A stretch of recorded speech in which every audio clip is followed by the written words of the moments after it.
The story of the two witnesses is one of the most electrifying and misunderstood segments of the entire prophetic timeline. It is not symbolic poetry. It is not a metaphor for the church. It is a literal assignment carried out by two real men who step onto the world stage at the most volatile moment in human history.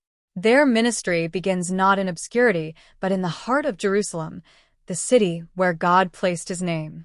Their arrival marks the opening movements of Daniel's 70th week, the final 7-year period decreed over Israel and the nations.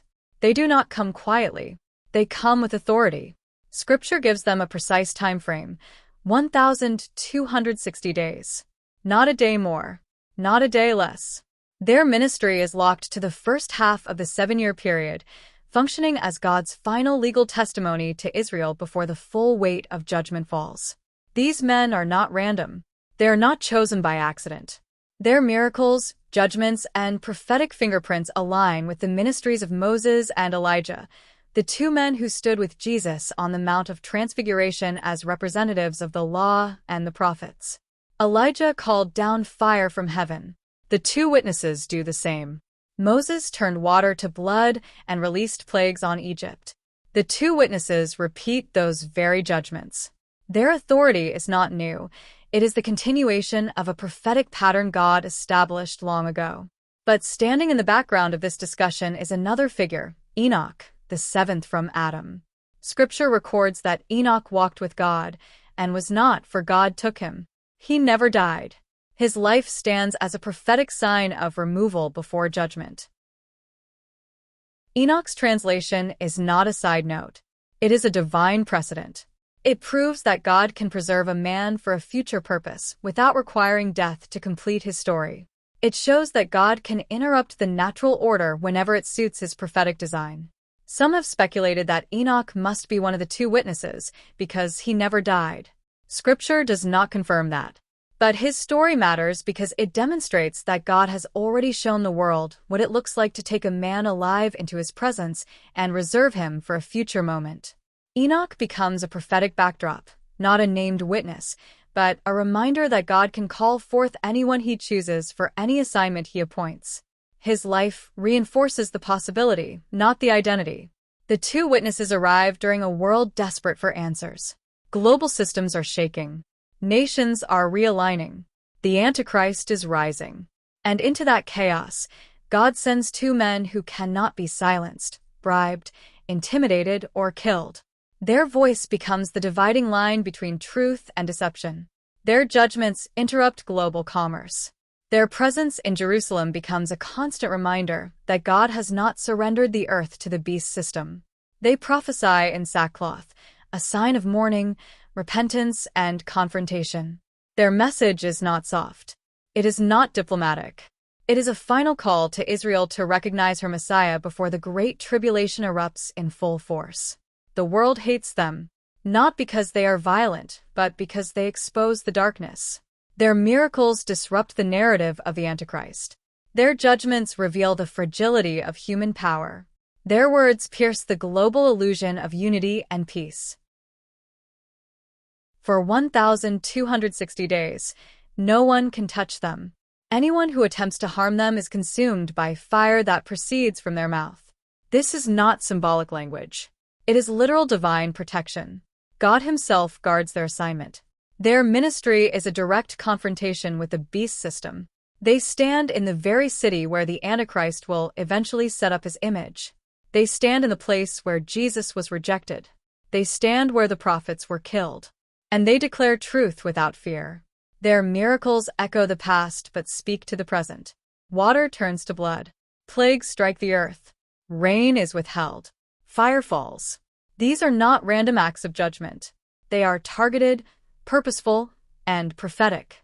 Their ministry is a legal testimony.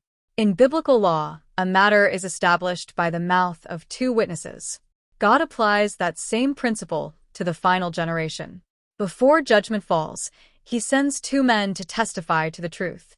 Their message is not only for Israel, it is for the nations. Their death and resurrection will be broadcast globally. Their ministry will be watched, mocked, feared, and analyzed by billions. They become the most visible prophets in human history. When their testimony is complete, the protection lifts. The beast rises from the abyss and kills them. Their bodies lie in the streets of Jerusalem for 3.5 days. The world celebrates. Gifts are exchanged.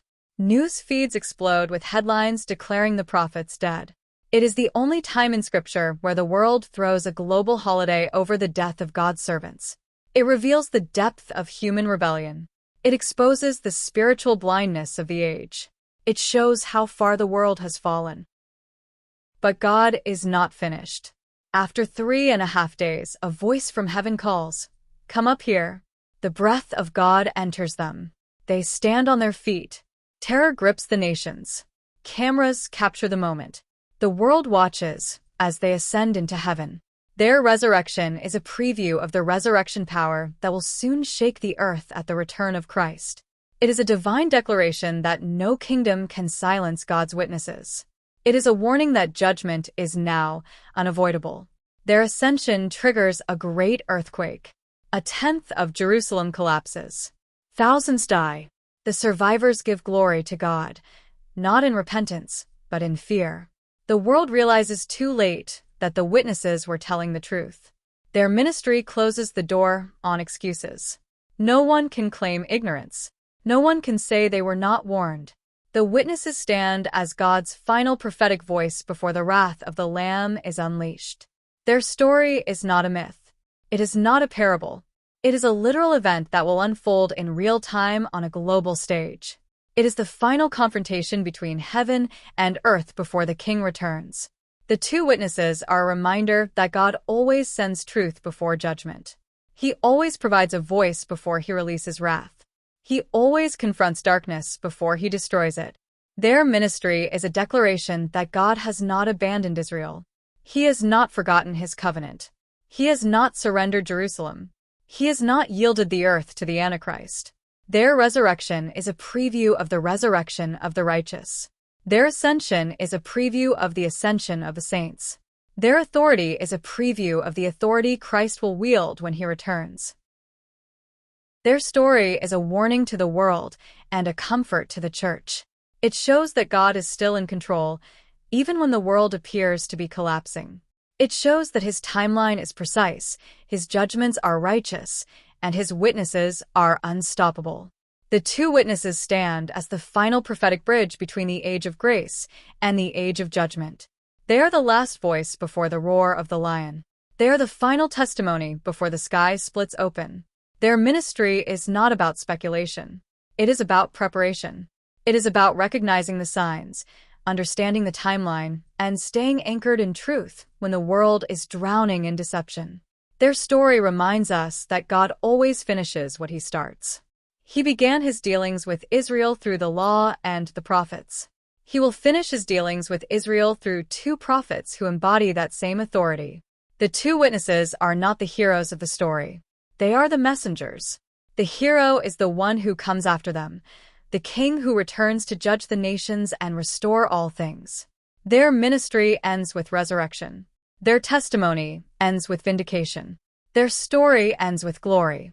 And their assignment ends with the world realizing that God's word cannot be broken. This is the story of the two witnesses, the final prophetic confrontation before the return of the King. Thank you for watching this teaching. If this brought clarity, strengthened your discernment, or helped you understand the prophetic role of the two witnesses in the final timeline, take a moment to like, share, and leave a comment. And if you haven't already, subscribe and tap the notification bell so you never miss a message. These are days that demand understanding, not confusion. Days where the church must stand firm in truth while the world collapses into deception. Stay watchful. Stay steady. The King is coming.